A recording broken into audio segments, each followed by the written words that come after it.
We are here speaking with First Selectman Pat Llodra about the upcoming budget referendum. Polls will be opened at Newtown Middle School on Tuesday, April 26th from 6 a.m. until 8 p.m. Pat, what's your message to taxpayers about the upcoming budget referendum? Well, the Board of Selectmen budget essentially is a continuation of services budget. Just to remind everybody what that means, the services are police, Parks and Recreation, Public Works, Land Use, Health District, Tax Assessment and Collections, Town Clerk, Finance Department, and all those other services that residents use and are accustomed to. But there are three aspects of the overall budget plan that distinguish Newtown from other communities and which contribute each to the values in our community. The first is our major commitment to school safety. The Board of Selectmen budget has included in it 9 school security officers. Those are armed officers, 2 at Newtown High School, 2 at Sandy Hook School, and 1 at each of our other schools. The cost for that is about $300,000. That was grant funded until recently, and now the Board of Selectmen budget bears the full weight of that commitment. Also, not a new commitment, but something that's been long-standing, but related to that same issue of school service, are 2 school resource officers, 1 at the Newtown Middle School and 1 at the high school. The cost for that is about $175,000. I point these out only to demonstrate we have the strong commitment to school safety. We're proud of that commitment, but the cost associated with that is significant and needs to be recognized. The second commitment is a commitment to community mental health and wellness. A program that we had that was grant funded through the Department of Justice has ended, and we are now picking up that program at a cost of about $91,000 in the Board of Selectmen budget.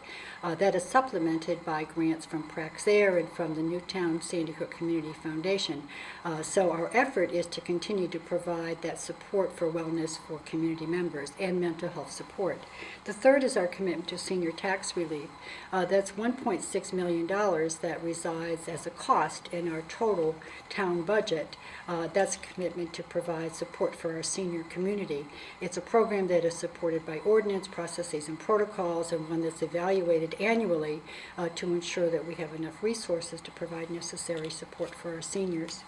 So you might want to say, listening to this, what about the commitment to capital roads? That has been a significant topic of conversation in our community over the past couple of years.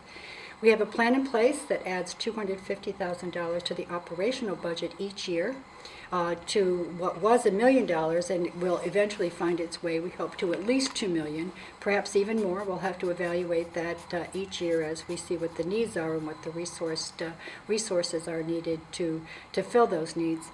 We also bond $1 million a year as of last year to supplement the capital road account. So this coming year we anticipate having $2.75 million available for capital road. So our effort to support our infrastructure needs is a significant effort. When the Board of Selectmen started putting together the budget, we also recognized that there were some core drivers that we had to recognize. One is the cost of wages and benefits. That cost about $300,000 increase, about 2% for each of our 5 unions and our non-union employees. We also have a 10% increase in the medical self-insurance fund at a number of $290,000. We average a 2% increase over the 5 years, but this year the impact is a full 10% on the Board of Selectmen budget. We also have a 20% increase in the pension fund, calling for an additional $190,000, and that's due to updated mortality tables. So this year, we're only able to accomplish all of what I've cited here and still bring forward a modest increase request of 0.9% because of 2 important things. One, we had a decrease in our debt service account of some $600,000. The total debt service is on the Board of Selectmen side of the budget, so when our debt service increases, we have to accommodate that increase by finding other cost-effective savings and efficiencies in other parts of the budget. When our debt service decreases, we have an opportunity to fund some services without passing out a cost to the taxpayer. We also had a bond premium put in capital non-recurring, and that's being used to help fund capital items such as Capitol Road and some schools technology. Each year the budget process challenges all of us to come up with a plan that provides needed and expected services to our community, while at the same time respects that taxes are burdensome and continuous growth in spending and taxation is unsustainable.